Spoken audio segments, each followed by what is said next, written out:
আতিক ভাই, আপনাকেও স্বাগত। আতিক ভাই, আপনাকে দিয়ে আলোচনা শুরু করতে চাই। আপনার জোটের শরিক, প্রধানতম শরিকও বলতে পারি, এনসিপি নেতৃবৃন্দ, বিশেষ করে নাহিদ সাহেব আনুষ্ঠানিকভাবে অভিযোগ করছেন যে বিএনপি দায়িত্বশীল আচরণ করছে না। উনি যেটা বলার চেষ্টা করেছেন সেটা হচ্ছে নির্বাচন কমিশনের নিরপেক্ষতা, সবকিছু মিলে একটা ভালো নির্বাচনের জন্য রাজনৈতিক দলগুলোর একটা দায়িত্বশীল আচরণ করা জরুরি। বিএনপি দায়িত্বশীল আচরণ করছে না। বিএনপি আসলে নির্বাচনের কথা সবচেয়ে বেশি বলে, বিএনপি সবচেয়ে বেশি নির্বাচন চাই, এই অভিযোগ জামাত বা এনসিপি শুরু থেকে করে আসছে। তাহলে শেষ সময় এসে বিএনপি কেন দায়িত্বশীল আচরণ করবে না? সেখান থেকে আসলে বিএনপি কি গেইন করবে? জি, ধন্যবাদ আপনাকে, ধন্যবাদ আমাদের সহ আলোচক এবং দেশবাসী যারা শুনছেন সবাইকে আমাদের শুভেচ্ছা এবং সালাম জানাচ্ছি।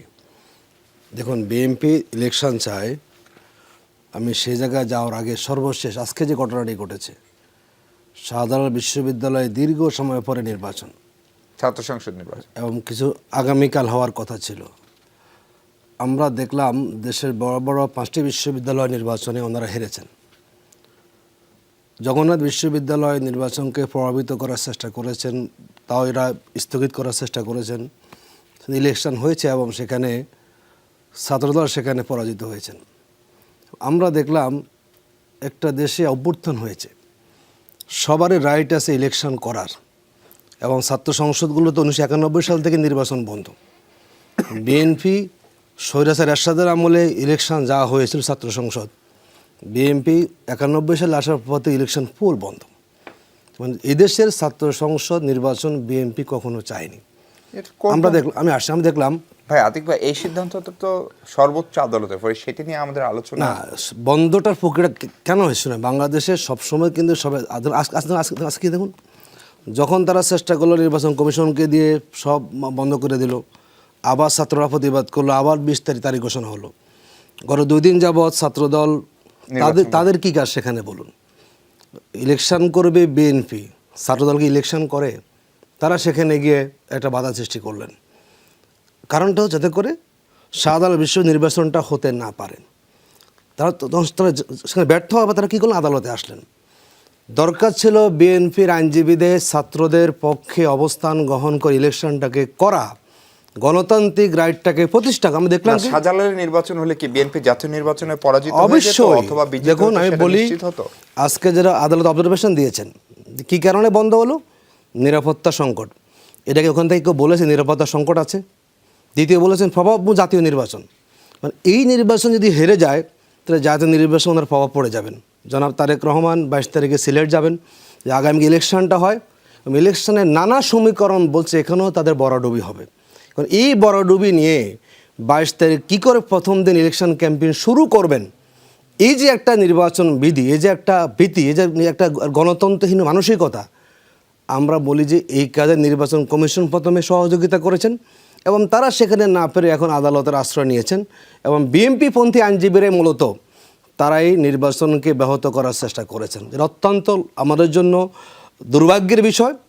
একটা ফ্যাসিবাদ মুক্ত বাংলাদেশে একটা বিশ্ববিদ্যালয়ে 28 বছর পরে নির্বাচনটাকে আপনি স্থগিত করে দিলেন।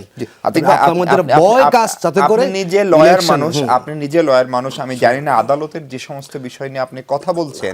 আমি বলছি, শুনুন, আমি আদালতের কথা বলছি না, বিএনপি আমি বলছি যে এই কাজটা আচরণ করছে না জাতীয় নির্বাচনে, সেটা যদি একটু বলেন। এরপরে আপনি দেখুন, সারা দেশে যে আমাদের ইলেকশন ক্যাম্পেইন এখন চলছে, যারা যারা অনেক বিএনপির অধিকাংশ ভেতরে আচরণবিধি লঙ্ঘন করছেন, আমরা খুব বেশি শোকজ করতে কাউকে আমরা দেখিনি। বরং এনসিপি যিনি আহ্বায়ক, তিনি যখন ভোটের পক্ষে বিল পেস্টন লাগাচ্ছেন, ওনারা সেখানে নজর পড়ে গেছে। তার মানে দেখলাম যে ভোটে সেখানে কিন্তু কোনো প্রতীকও লেখা নেই যে আপনি সংস্কারের পক্ষে থাকুন, ভোটে দিন। এই আপনার ফেস্টুনটা নির্বাচন কমিশনের সহ্য হলো না, আপনি শোকজ করে দিলেন। হ্যাঁ, আর যেই হাজার হাজার বিলবোর্ড আছে, প্রচার চলতেছে, সেখানে আপনার নানান উপকরণ বিতরণ করা চলছে, বড় মিছিল হচ্ছে, সে জায়গায় ওনারা না দেখারও যে অভিনয়টা করছেন, এটি প্রমাণিত হয়। আসলে আমি গতকাল শোতে বলেছিলাম, এই কমিশন হচ্ছে বিএনপি কমিশন। বিএনপি যেদিকে বলে কমিশন অ্যাটিটিউডটা কিন্তু সেই দিকে। দেখুন, যদি আপনাকে বলি, কালকে কেন তারা সেখানে গেলেন? বিএনপি, আমি বলছি, বিএনপি 23 জন প্রার্থী আছেন যারা দ্বৈত নাগরিকত্ব, এবং সেটাকে অনেকটা চাপ সৃষ্টি করে কমিশনকে বাধ্য করে দ্বৈত নাগরিকদেরকে এদেশের পার্লামেন্ট মেম্বার হওয়ার সুযোগ করে নির্বাচন কমিশন দিয়েছেন। দ্বৈত নাগরিকরা এদেশের পার্লামেন্ট মেম্বার আগে ছিল না? ছিল, তাদেরকে একটা প্রত্যাহার করে আসতে হয়। দ্বিতীয় হচ্ছে দেখেন ঋণ খেলাপি। বাংলাদেশে আপনি দুর্নীতি বন্ধের কথা বলবেন, অথচ দেখলাম যে 26 কোটি টাকা ঋণ খেলাপি যারা সব মিলে তারা নমিনেশন পেয়েছেন। তো এই যদি অবস্থা হয়, যদি ঋণ খেলাপিরা অবাধে ইলেকশন করে, এরাই আবার ঋণ খেলাপি হবে, এরাই আবার দুর্নীতি করবে, এরা আবার লুটপাট করবে।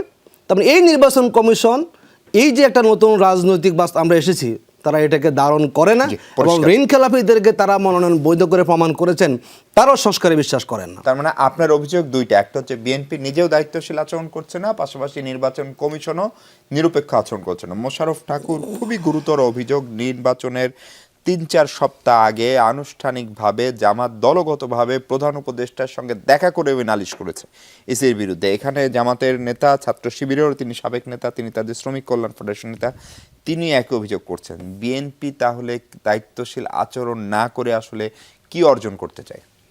ধন্যবাদ আপনাকে মিশু আর আপনার দর্শক শ্রোতা অপর দুই বিজ্ঞ আলোচক। কতটা ত্যাগ করলে এটা দায়িত্বশীল আচরণ হয়? আপনি দেখেছেন কয়েকদিন আগে আমাদের স্বেচ্ছাসেবক দল মহানগরীর উত্তরের সাধারণ সম্পাদক আজিজুর রহমান মুসাব্বির কারণ বাজার তাকে গুলি করে হত্যা করা হয়েছে। বিএনপি বুকে পাথর বেঁধে বলেছে এটা বিচ্ছিন্ন ঘটনা, এটা বিচ্ছিন্ন ঘটনা। আপনার সন্তানকে খুন করার পরে আপনি বলছেন নির্বাচনের স্বার্থে কাউকে ব্লেম না করে, মব না করে, জাস্ট মব না করে, ইয়া মারছে, ও মারছে, ও মারছে, মব কর, ও মুখটা ভাঙ্গা ফেলা, মারছে, আমার ভাই, আমার বাচ্চা মরছে, আমার ভাই মরছে, ও মুখটা ভাঙ্গা ফেলে, মুখটা ভাঙ্গা ফেলে। ওটা না করে বিএনপি বলছে যে এটি একটি বিচ্ছিন্ন ঘটনা হিসাবে আমরা ধরে নেব। সরকার কাছে দাবি জানানো হয়েছে খুনিদেরকে খুঁজে বের করেন, তদন্ত করেন। এর চেয়ে দায়িত্বশীল আচরণ আর কি হতে পারে? এটার পেছনে বিএনপির অভ্যন্তরীণ কোনো কোন্দল যদি থাকে? আমি বলছি যেই হোক, এর আগেও তো অনেকগুলো মৃত্যুকে কারণ, উদ্দেশ্য, মোটিভ এগুলো বলা যায় নাই, আন্দাজের উপরই তো অনেক কিছু হয়েছে। বিএনপি তো এটা করে নাই, বিএনপির করার ক্ষমতা তো কম না একবারে, তো করে তো নাই। তো এখন আমার কথাটা হচ্ছে যে আপনি যেই মুহূর্তে ধরুন এই পর্যন্ত যে ওমান, কাতার, তারপরে বাহরাইন, এইসব জায়গায় যে এক একজনের বাড়িতে শত শত ব্যালট পাওয়া গেল, পোস্টাল ব্যালট। বিএনপি এখন পর্যন্ত এটা নিয়ে শুধুমাত্র একটু মৃদু নালিশ করা ছাড়া এখন পর্যন্ত কি কোনো সিরিয়াস কোনো ঝামেলা করেছে? করেনি।